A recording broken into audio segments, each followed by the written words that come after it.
all deal with struggles in life, but it's how we deal with those situations that really matter. This episode, Nicole Lee is here to share her story of how she has endured and conquered her challenges in life. I hope you are inspired. Thank you for joining us today, Nicole. We actually had you on the show 6 years ago on the previous TV show, Shasta's Teen Journal, and so much has happened, so you got to stick around, okay? Watch this. It's going to be great. What has happened over the last 6 years? A ton, right? Yeah, well, I keep wondering if I had hair on the episode. I can't remember. We may have to post a photo later on social media. Yeah, I don't remember. Well, a lot has happened. Well, I became a grandmother. That's like the biggest, coolest thing. That's amazing. But last time I was here, we were talking about breast cancer. Yes, it was a breast cancer episode. Yes, and so I thought I was in remission from that, and within a year of that happening, I was re-diagnosed with metastatic breast cancer to my bones. So that happened. Yeah. So how have you been holding up? Very well, actually. It's a huge adjustment, but you just kind of reconfigure what your normal is and let everybody readjust. It's kind of life-altering. Absolutely. Yeah. What is the reaction when you hear news like that?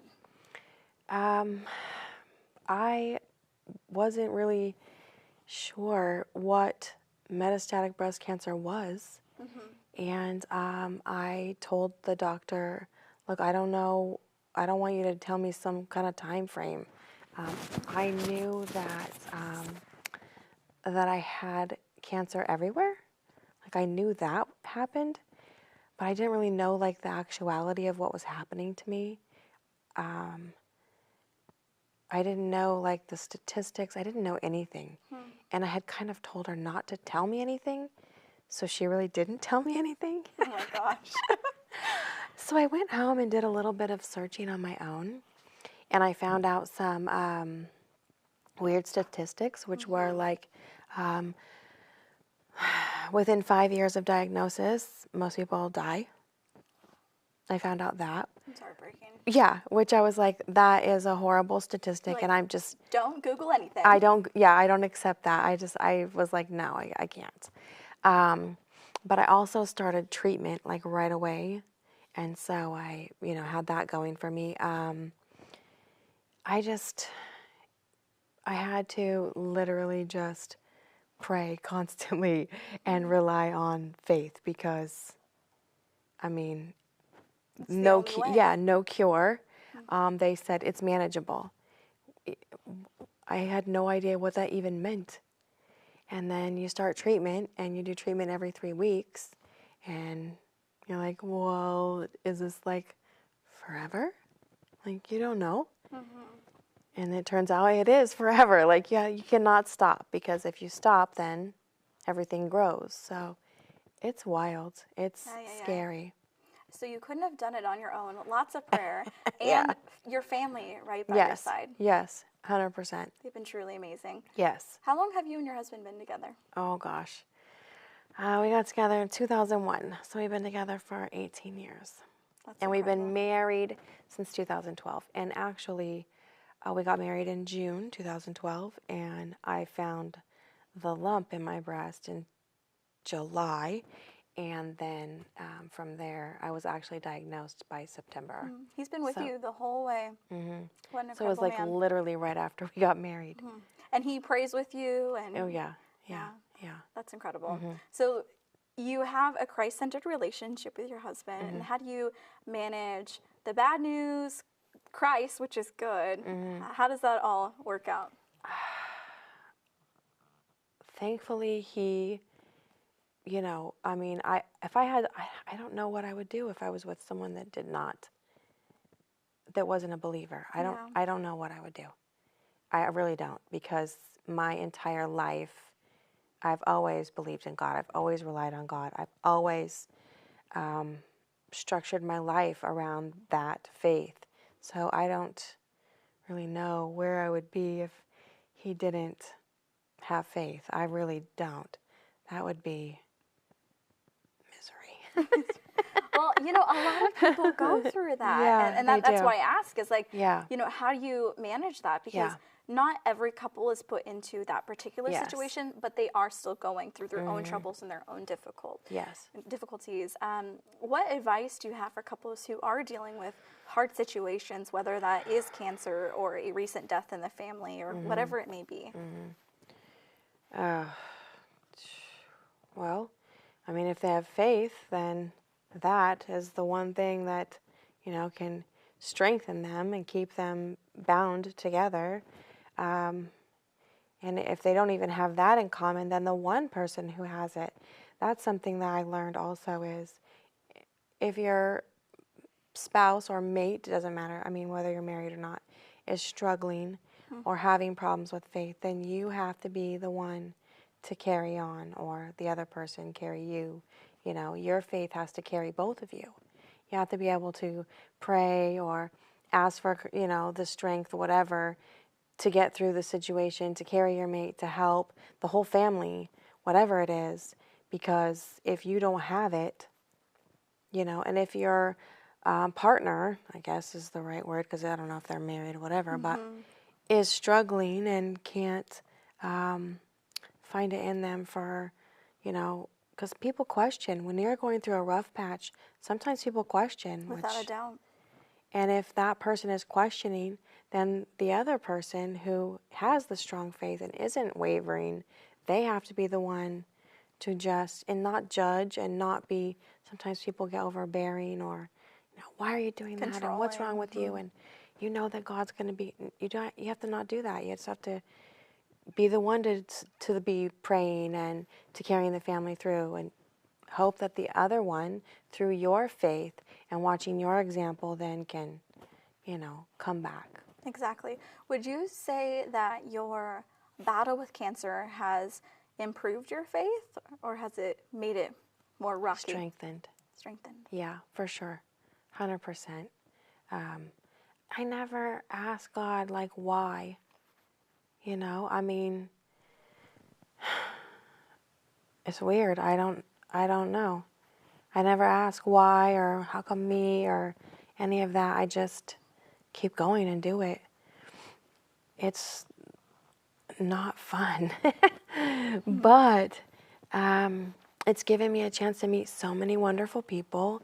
It's given me a chance to be positive, to strengthen my faith, to I started a support group, for other ladies. He's using you in ways that you could never imagine. Exactly. I would have never. And when I went through the breast cancer, so many ladies came to me and were supportive of me and hugged me. Strangers hugged me and keep going, sister, and all this, And now I feel like it's my turn to do that. Like when I go to infusion and I'm sitting there by myself and I'm listening and it's their first time, or I can hear that they're nervous or something, then I always have to say a little prayer, give me some courage, give me some strength, and then I go over into their little cubicle and approach them, which is a no-no. Not my style. It's not a no-no, but it's not, yeah. And I say, hi, I'm sorry, I couldn't help over here, or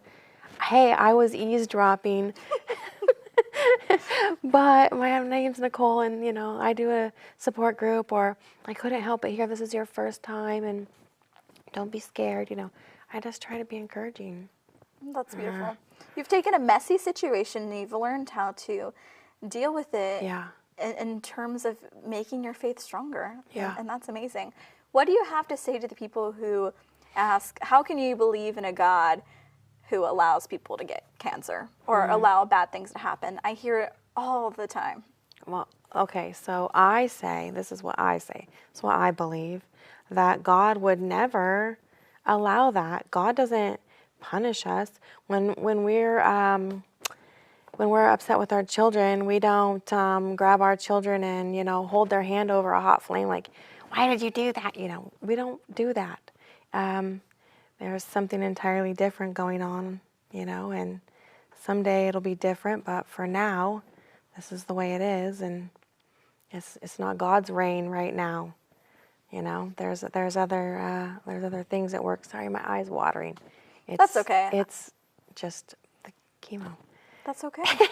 I'll cry with you. No, I'm not. I swear I'm not crying. It's just this eye. No, it's okay. So, yeah, that's what I don't think it's God at all, and I don't think that He would allow this to happen, per se. It just this is the way it is. And you said that you have actually known God your whole life. Yeah.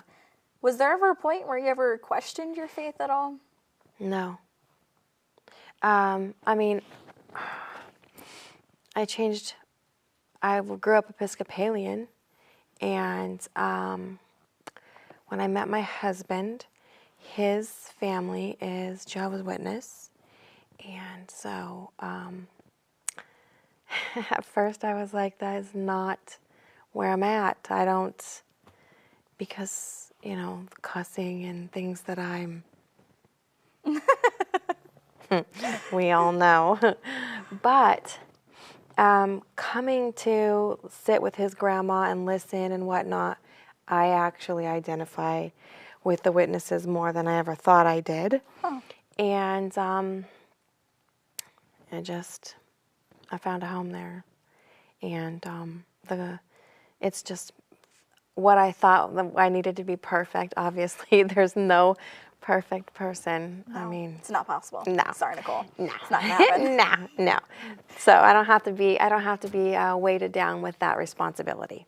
All I have to do is get up every day and just try to be the best I can be.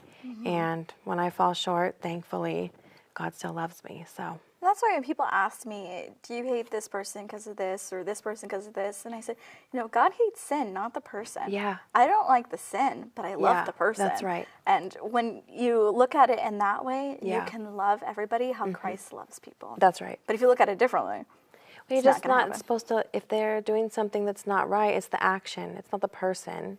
It's the action. Because we do Not the- messed up things all the time. I was like, their sin is no better or worse than my sin. right. Sin is sin. That's right.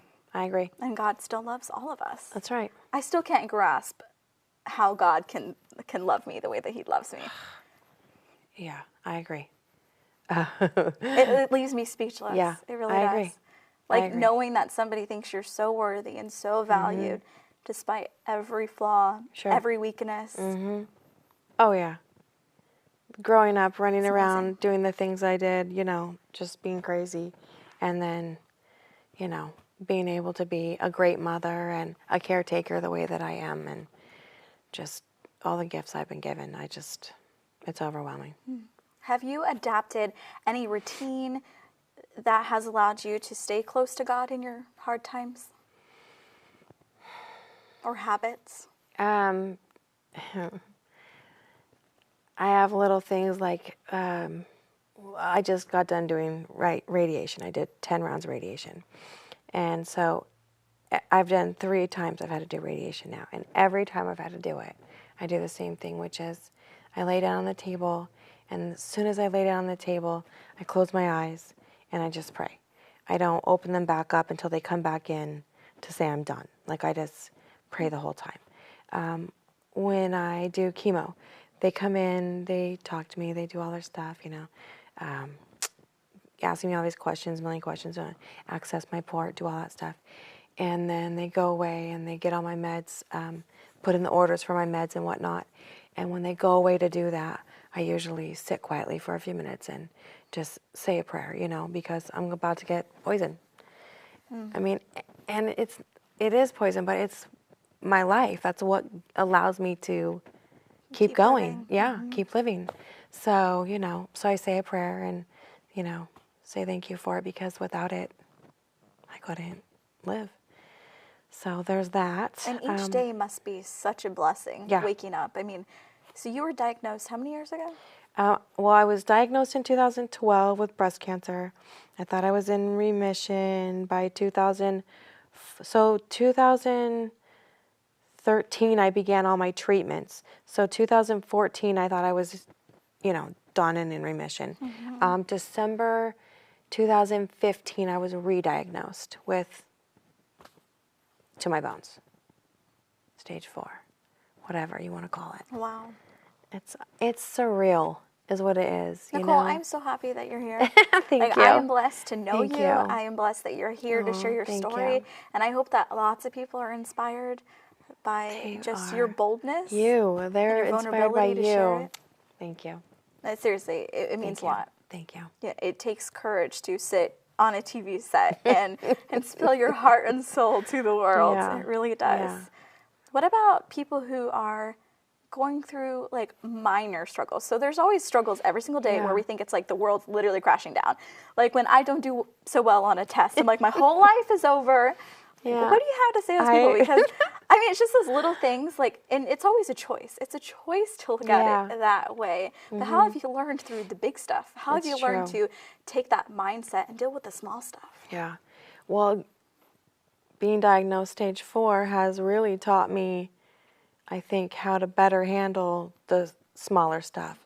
And I try to tell people that, you know, like, just take this, like, day-to-day stuff, like, you can handle this. There's only 24 hours in a day. Yeah, and you can only handle this. Don't look way out here, because you can't control all that. You can only control right here. And it's all what-ifs. Yeah. All what-ifs. You can only control right here. And the smaller stuff, honestly, so what? I mean, on the scale of 1 to 10 of importance, you just have to pick where is it on your, you know, where is it on that balance? Is it gonna really like affect everything, or is it just, you know, can you just breathe it through? Can you give it up to God and just say, look, this is really just upsetting me. You know, I didn't manage to pull this off or whatever, and can you just let it go? Can you just give it up? My mom taught me that, and it's huge. The more time you spend on it, the less time that you are allowing yourself to experience God's peace and God's presence. It's true. And you can't control it. You can't control it. Just let it go. Yeah.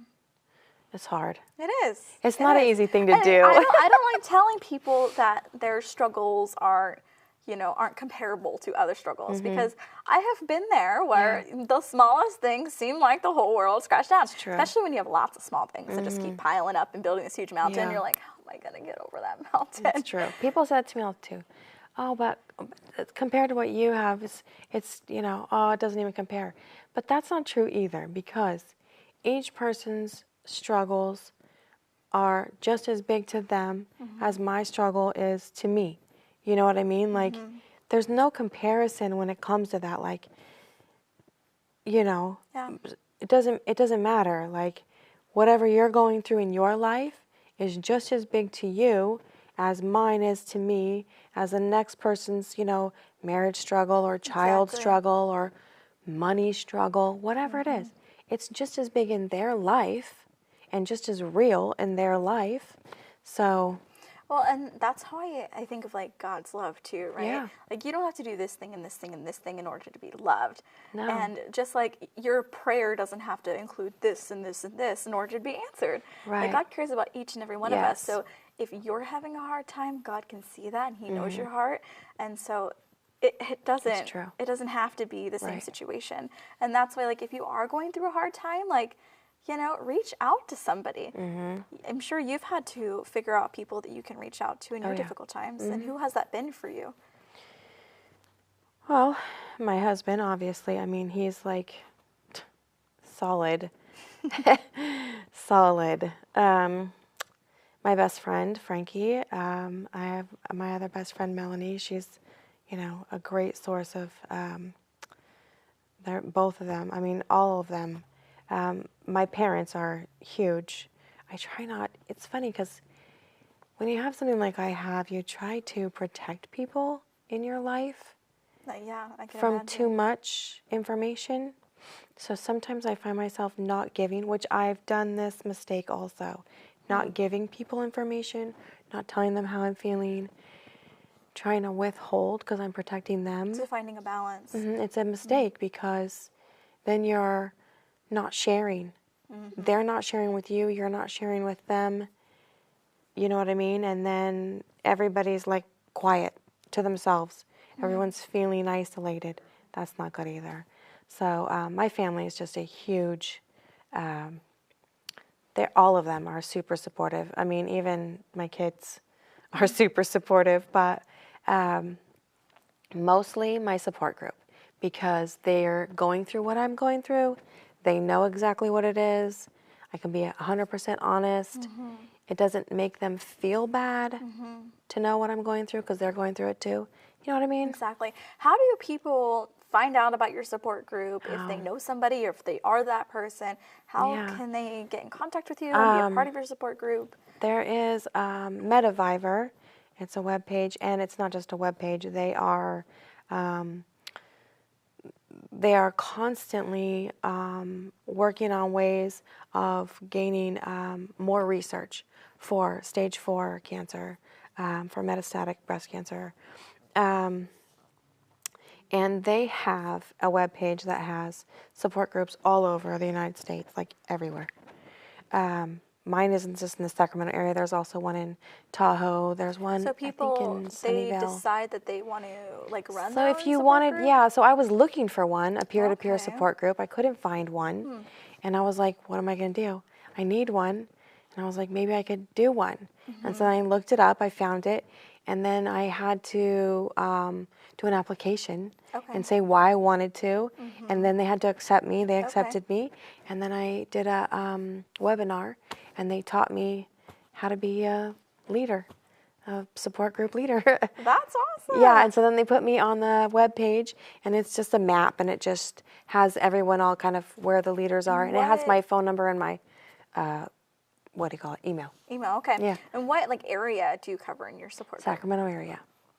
There's It's one a in huge area, Nicole. I know, but there's not a lot. There's one in Tahoe. Well, that's good. I know. That's good. There's one in Tahoe. There's one in Sacramento. Okay. Me. There's one in the Bay Area. There's not a lot of. And how often do you guys meet? Well, so we meet once a month, second Saturday. Okay. Yeah. And people can call me or message me or text me or whatever. Yeah. Whenever. I'm always available. And we have a, a private Facebook page. Oh.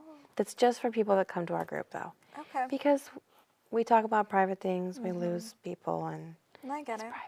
Well, if you guys want to be a part of the support group, you guys can email shastasjourney@gmail.com, and I'd love to get you in contact with Nicole. She does want to keep that a little private, and that's perfectly okay, so just go ahead and email me, and I'll get you in touch with Nicole. I promise. What has the support group like atmosphere like been like? Like, was it everything that you anticipated going into it? It is. It's really good. And the thing I like about it is there's a really great mix of people. I don't have to, some people are super into research. Some people are more faith-based like me. Some people don't have a lot of knowledge, and they're new and newly diagnosed, and so they're just trying to gain more information, bounce ideas off of us. It's a whole mix of people. Some people come once and they're like, okay, well, that was great, goodbye. We never see them again. I mean, it's just... You balance a lot with your battles. I'm telling you, you did not put your life on hold. You still continue to, be a mother, a grandma. I know. Woo, congratulations. That's so awesome. A wife. The best. And you also, you work as well, and then you do your support group. Yeah. Wow. How do you balance everything? That's a lot. I think I don't do it well. Well, I think you're here. I probably spread myself thin all over the place. I do that too. But I love all of it. Like, every part of it is, I think if you love it, it's okay to spread yourself out too Yeah, thin. I do. I love it all. And honestly, I think if I were to slow down too much, I feel like I would, I don't know, like... Probably pay too much attention to the burn battle out or part, something. right? Yeah. That's like me. If I'm going through something, I'm like, I need to keep myself busy. Yeah, and that's what I'm always praying. Please just give me the strength to keep going. Give me the energy to keep going. I just need to keep going, just keep going.